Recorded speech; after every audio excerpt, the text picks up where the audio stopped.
KPBS On Demand is supported by UC San Diego's Art Power, presenting cellist Joshua Roman, performing from his album Immunity, alongside music by J.S. Bach and more. Sunday, June 22nd at UC San Diego's Epstein Family Amphitheater. Reserve your tickets at artpower.ucsd.edu.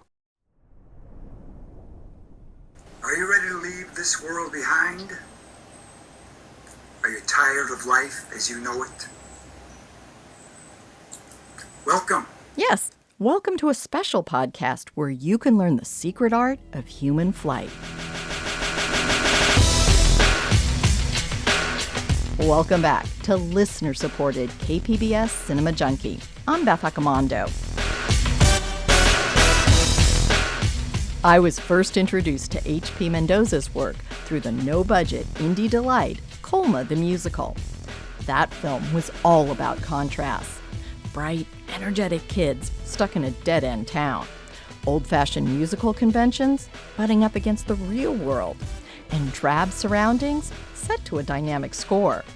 Now Mendoza invests his new film, The Secret Art of Human Flight, with a different set of contrasts as he explores grief and loss with unexpected whimsy and humor. H.P. Mendoza held the Southern California premiere of The Secret Art of Human Flight at the San Diego Asian Film Festival earlier this month. I attended the screening and was entranced by the film. It was the story of Ben, a young man played by producer-actor Grant Rosenmeyer. Ben's wife has just died, and he's consumed by grief.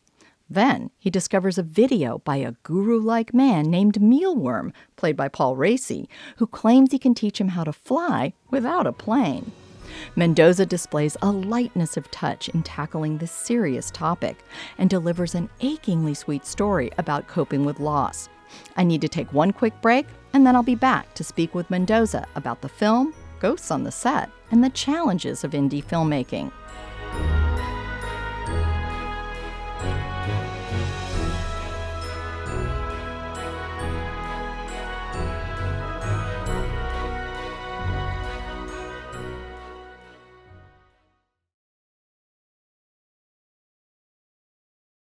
Bienvenidos. Beyond the New. Benvenuto and Yokoso.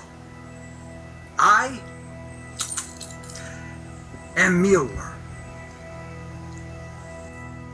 Congratulations. You've taken the first step, you brave, beautiful bee. Welcome back to Cinema Junkie. I'm Beth Accomando. H.P. Mendoza is a young Filipino-American filmmaker who, in addition to co-directing Colma the Musical, has written and directed Fruit Fly, I Am a Ghost, and Bitter Melon. The Secret Art of Human Flight is the first film he's directing that he hasn't written. So I began our interview by asking him how the project started.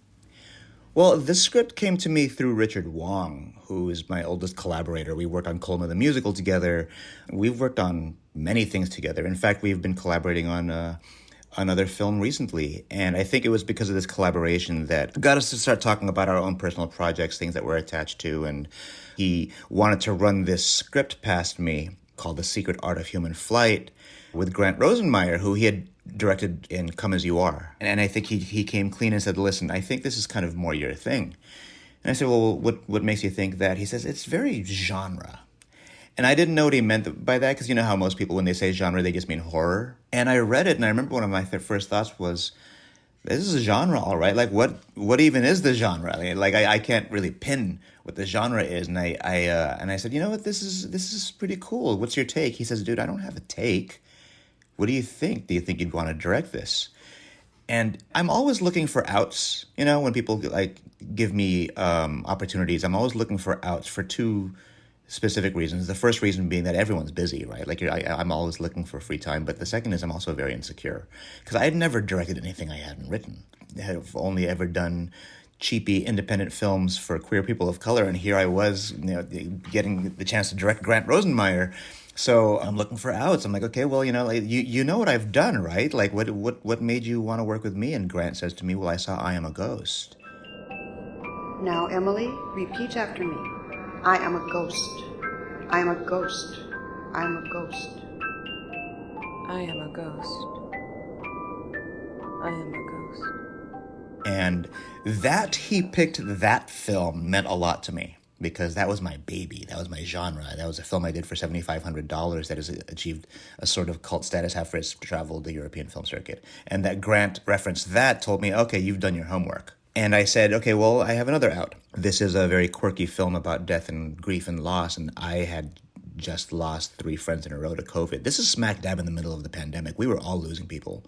I feel like these days, while we're all in lockdown and we're all dealing with all kinds of horrible things that you scroll past during your insomnia at night. I don't know. I just kind of want to lean into authenticity a little bit. Sort of the way that you had a bunch of people wanting some sincere Busby Berkeley numbers during the war. I think right now I kind of want to make something a little more authentic to how I feel. I knew that I was only allowed to rewrite about 30% of the script. That's what the Writers Guild allowed, while giving Jesse Orenshine sole screenwriting credit. And, I don't need credit. I've written enough in my life. Yeah, by the time I said yes, we had planned to live with each other. Me, Grant, and producer Tina Carboni were all living in that house that you see on set. And we were just figuring out, okay, so how do we make this film? And we took off from there. Now, this film deals with death and grief and trying to work through that grief. But it's a film that is remarkably funny also. So how do you tackle a film right after the pandemic, right after you yourself have been dealing with deaths of people you knew? How do you tackle a film like this and play with those tonal shifts and make people laugh so much at something that can also be so difficult to deal with? Well, I think there's a difference between making a comedy about death and making a movie about death that has comedic elements. I feel like that's where I'm gonna allow myself to pat myself on the back, because I feel like that's all I've ever done. I made a movie about toxic masculinity and domestic abuse, and I think a lot of people wanted to say, oh yeah, it's a black comedy about domestic abuse. I'm like, no, it's a movie about domestic abuse that handles the family comedically. That was Bitter Melon.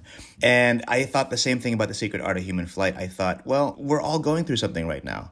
But I never want to be the death guy. I don't want to walk into a room and say, hey, everybody, let's commiserate about how horrible the world is. I will always attack everything with humor.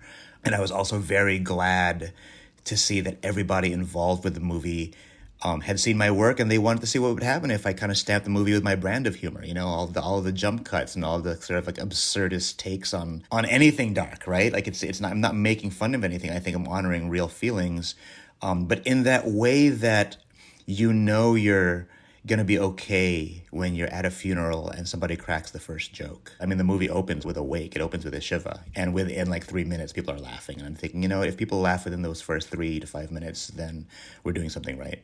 Tell me what you're feeling. Bad. You feel bad. I feel bad. That's good. It's good that you feel bad.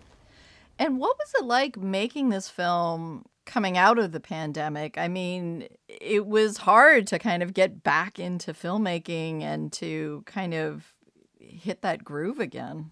I mean, it still is hard. And maybe that's because we haven't really lifted out of a pandemic, and we were smack dab in the middle of it. So we had to have a COVID officer. We all stayed in this summer camp. We took over all the cabins. So that was our COVID bubble. The script kind of lent itself to that kind of filmmaking, because for as aspirational as the film is, really, there are never really more than 2 people on screen at one time. And I think what's great about this is we were all kind of pouring our hearts into this. Lucy DeVito was pouring her heart into this. Paul Raci was pouring his heart into this. Speaking of which, by the way, the day before Paul Raci showed up on set, we had just gotten everything into place, and I got a call from my mom. And it was like the last thing I expected to hear. My mom calls. She says, HP, your dad died. And I thought to myself, boy, now I'm the death guy. I don't want to make things heavy. But the great thing about that was when I kind of sat alone, the prop master, Kyle Wallace, came to me and he says, listen, I know you probably don't want to talk about this, but just know that I'm here and I went through the same thing. And it dawned on me that interaction I had with Kyle was the interaction that I had to have with everybody else, because I wasn't the only one going through this. And then I also had to think, when this film comes out, we'll be showing it to people who also were going through something similar. So part of my 30% rewrite was I wanted to have that monologue in there where the lead character says, I just don't know what's happening in the world anymore. that would be a line that could resonate with anybody no matter where they are right now. Well, I think one of the things that came up after the screening at the Asian Film Festival was this idea of grief release. Yeah, it's funny because I think I came from a world where, the world being, the world of queer film festivals or Asian American film festivals, where a lot of us are tackling very specific topics head on, right? Like I did Bitter Melon, and that's very much about toxic masculinity. And I did Fruit Fly. That was the first film I directed, and that was very much about being a Filipino American finding herself in a world of gay men. That's very specific. And The Secret Art of Human Flight is one of those things that's about such basic emotions, sort of in the way that if I start feeling anything that's bringing me down in the world, what do I pop on? Like right now, for example, I know that some people would say, well, right now with what's happening in Gaza, maybe, you could work out whatever you're feeling by watching this documentary called Israelism. But sometimes I just want to put Muriel's Wedding on. Sometimes I just want to put on The Color Purple. Sometimes I just want to put on a film that is comfy and it makes me just want to feel good right in that moment. And I'm not saying that these films are shallow, right? That it's the opposite. These are films that lean into their emotions. And I think what I was really excited about and liberated by was the fact that Secret Art of Human Flight was that movie. It reminded me of those movies from the 90s that were all about flight. You had like Radio Flyer, and there were these stories about flight that really were not about flight. They were about something else. They were all about release. So what's interesting is that Liz Racy, who is Paul Racy's wife, came up with this idea or this phrase that this movie is grief release. We've all been packing it in and it's been pent up and we're just looking for excuses to let go. Well, and since you brought him up, Paul Racy's character is very interesting. He's kind of ill-defined and is left for you to figure out whether he's a con man, a genuine mystic, who knows. But talk a little bit about his character. Well, I love that you said that his character's ill-defined, right? We kept designing him to be that way, like with every day that passed. Are you ready to leave this world behind? Are you tired of life as you know it? We need a Paul Racy type, because Sound of Metal had just come out and he'd just been nominated. I said, we need like a Paul Racy type, someone who can, who has that edge, but could be a guru, but could also not be, someone with gravitas who could pull off this and the humor. What you're about to do, what I've already done, defies everything we've been conditioned to believe is possible. But once upon a time, the earth was flat. The sun orbited around us, and CPR was done with a tobacco enema. And one of the things I said is that I would love for this movie to be as ambiguous as possible. I think like the obvious and easiest way to make like the ambiguous character is to make him someone that vacillates between being evil and benevolent, and then finally there's that 3/4 mark in the movie where he becomes completely evil, and then there's the redemption, and that's not this movie. But I thought to myself, well, it has to be a little bit deeper than that, and the way you make it deeper is by removing words, right? I said, let's make him say less. And I got to rewrite some of like the guru speak to be a little more ridiculously Eastern. A lot of it kind of feels like stuff that you don't know if it came from a self-help book or a fortune cookie. And I love that Paul can just sell it. So with every day that passed, Paul would say like, I don't know if I would say it this way, or I don't even know who I am right now. Who is this? Think of the book as a recipe, complete with ingredients. These tasks are your pots and pans, your oven. Yeah, I get it. Couldn't you just exercise naked to save time? Oh, I don't see why not. In the process of him figuring out who Mealworm was, we were also figuring out what Mealworm meant to Ben, the lead character. And I think that really did add to the sense of danger, right? Because I think the one thing that everybody thought was, this will be like Elf, or this will be like any of those movies where you have like the straight man whose life is invaded by the wacky guy. And I'm thinking, yeah, he's wacky, but he should also feel threatening because this is a deathly movie. So I like that I got to deal with someone else's work. Again, I didn't write this. Someone else wrote this, and I got to interpret this. And I felt a lot more confident about interpreting this character with a group of people, namely Grant Rosenmeyer and Paul Racy. One of the things that I really liked, and something I could really identify with, which is Ben's just lost his wife, and his wife's friend comes over, and her advice to him, You need to find a thing. Something. Anything. Can be mundane or can be insane, but you just need to find a thing and see it through. Okay? Find the thing and see it through. Find a thing and see it through. And what's great is that wasn't actually the line that was written. Maggie Grace showed up on set, and she knew everything that I'd been through, and she knew things that had been happening to people on set because we were all talking about it so openly. And just being able to sit with Maggie Grace and talking about this, she was talking about her losses, and we were all talking about our losses, and we were all talking about how, the only way out is through. Yeah, the idea that the only way out is through is accepting that there is another side to this, right? So in the meantime, do something else. And that's when I think just between me, Maggie Grace, and Grant, we were just sitting there on the porch and trying to figure out exactly what should that last line of that scene be. Because remember, it's the last line of the scene, so that's how you remember it. And it ended up becoming pick a thing and see it through. Sometimes these things that may seem cliche end up resonating in a viewer's mind maybe decades later, right? Like if you are too cool for school, you might watch that scene and say like, oh yeah, sure, whatever. That's probably out of some self-help book. Oprah probably said that. But when you get there, when you experience your loss and you do pick that thing and you see it through, hopefully it'll resonate. This film also has a San Diego connection in the sense of how you got some funding for this. Yeah, and in more ways than one, more people than one. The main person whose presence we were celebrating at the San Diego Asian Film Festival was Steve Alexander, who lives in Coronado, and the other person was Steve Wegner, who's a producer on the film, who's from San Diego.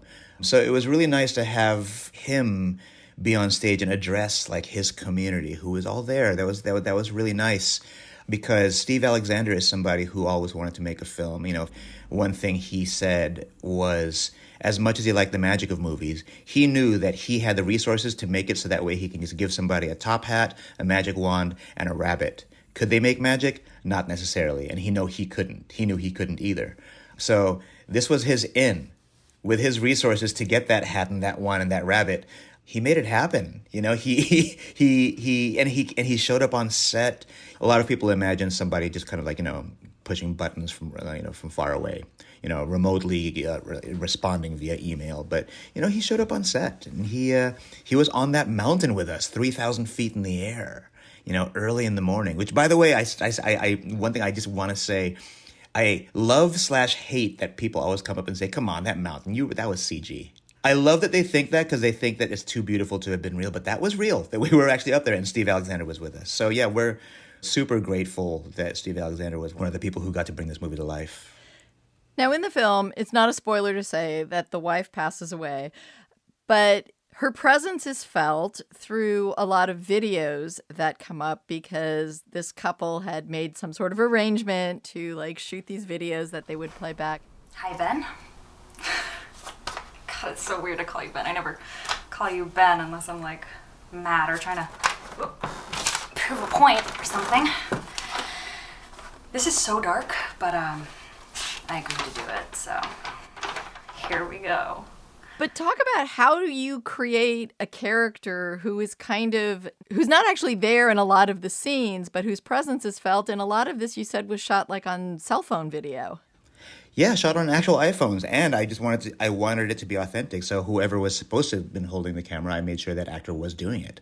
I think if we made this movie 10 years ago, I would have said, let's just shoot it with any old camera. But we all live on TikTok, so we know what phone videos look like and sound like, and I just wanted to make sure this sounded authentic. And the truth is that when I first got the script, Sarah, the wife, wasn't really a character. She was a flashback that just sort of existed to show you how happy Ben was. It was a tool to show you what he'd lost.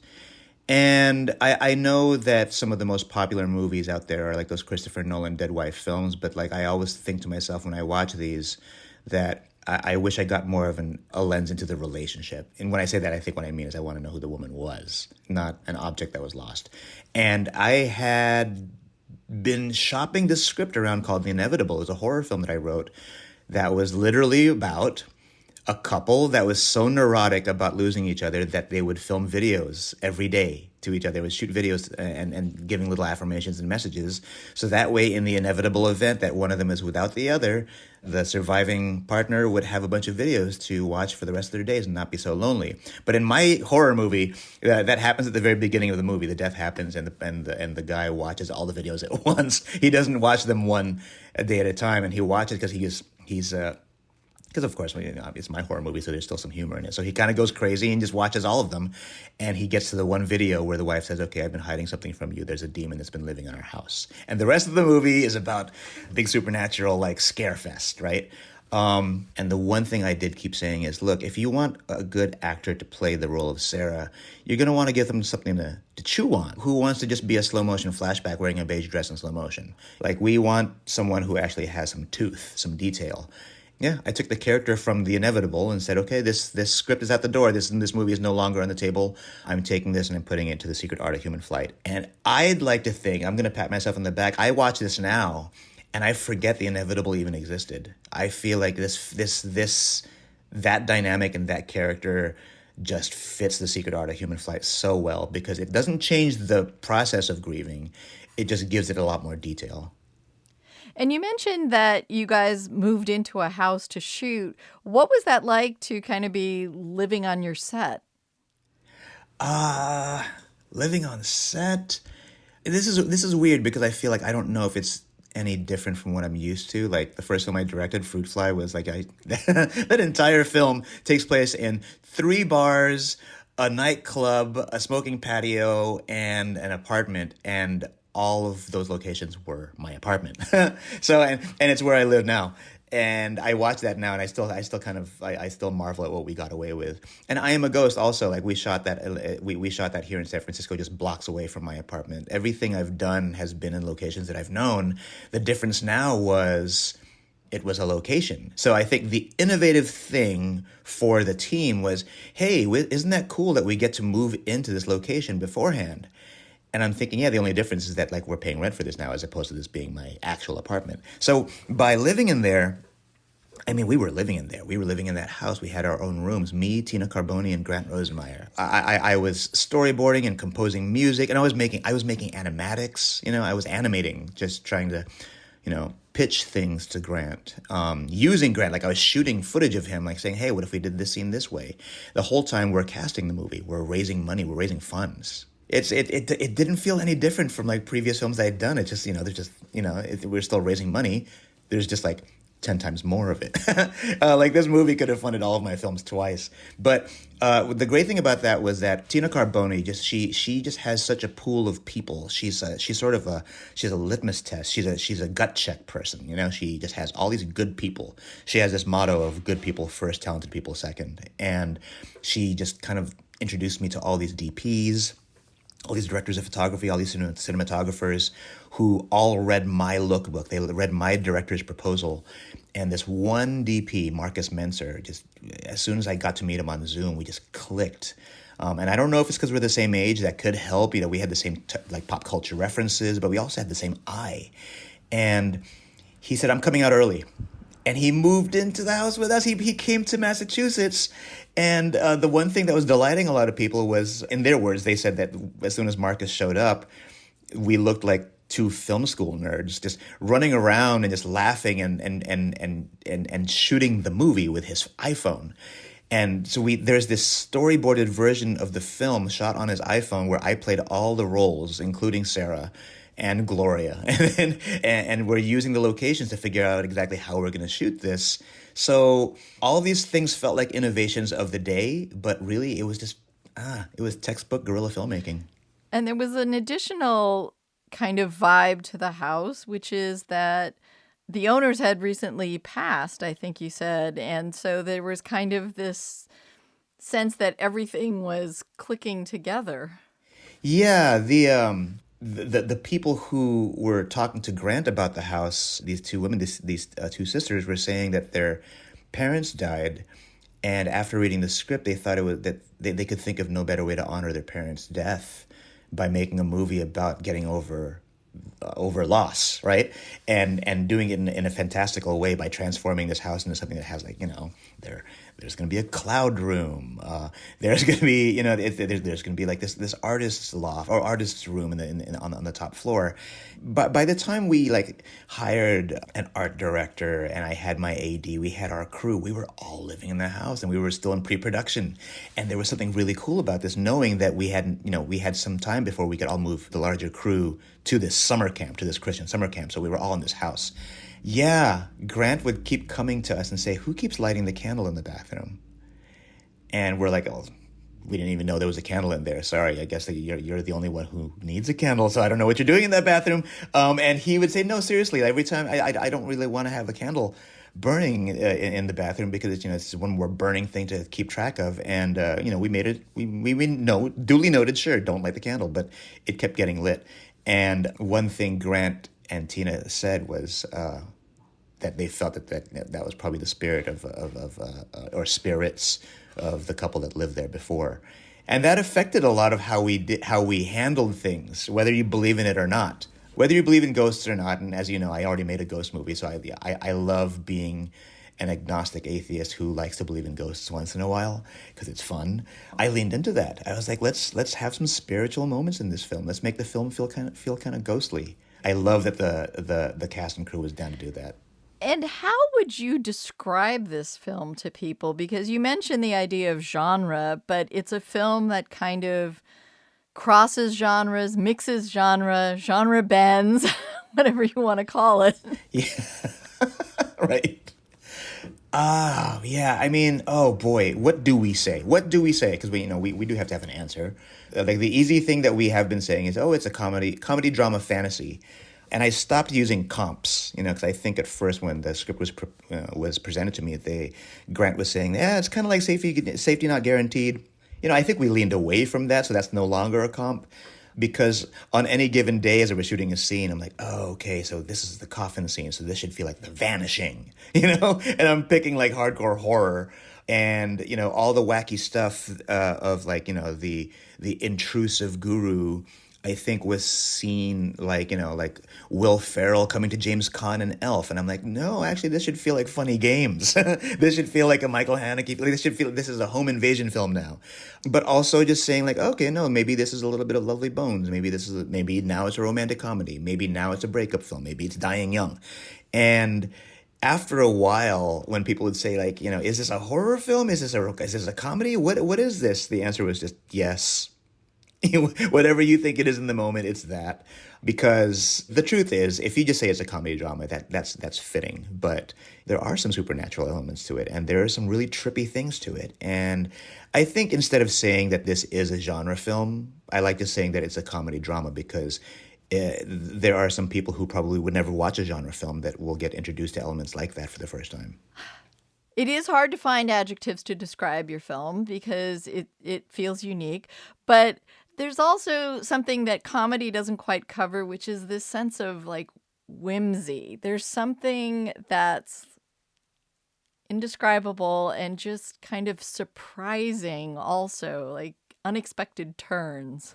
This is actually very timely that you're saying this because I actually just read a review for Next Go Win and somebody, a bunch of people were saying that one thing that they couldn't get past was the fact that it just felt like such a comedy. And some people said it as praise, and some people I talked to were saying it as a pejorative, because I think a lot of people were craving lighthearted whimsy, but not necessarily comedy.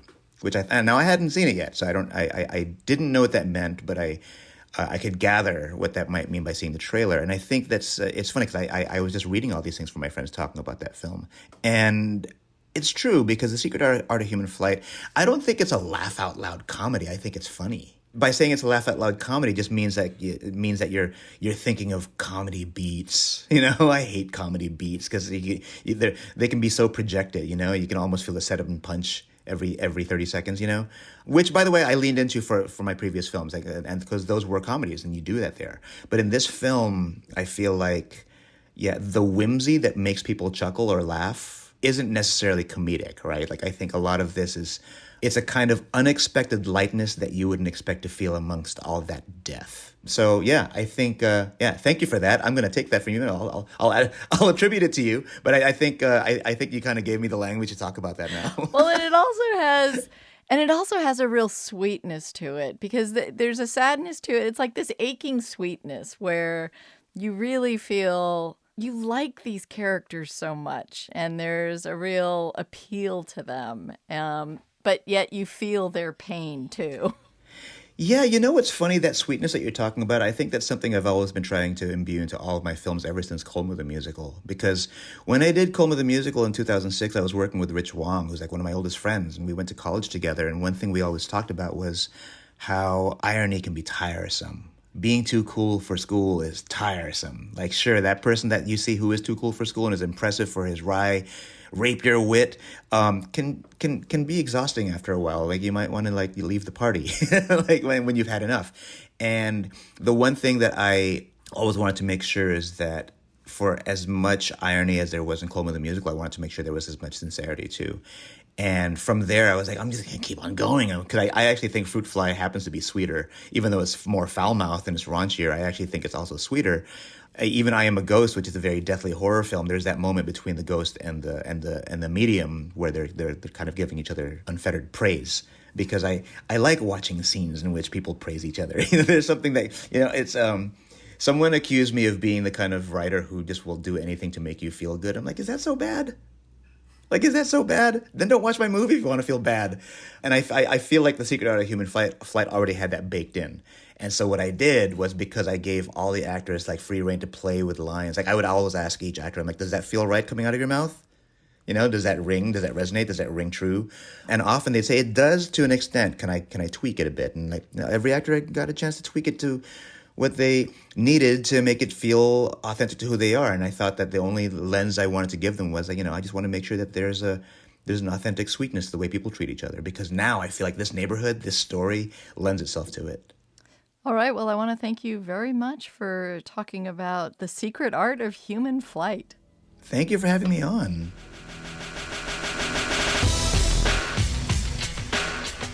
That was director H.P. Mendoza. His latest film is The Secret Art of Human Flight.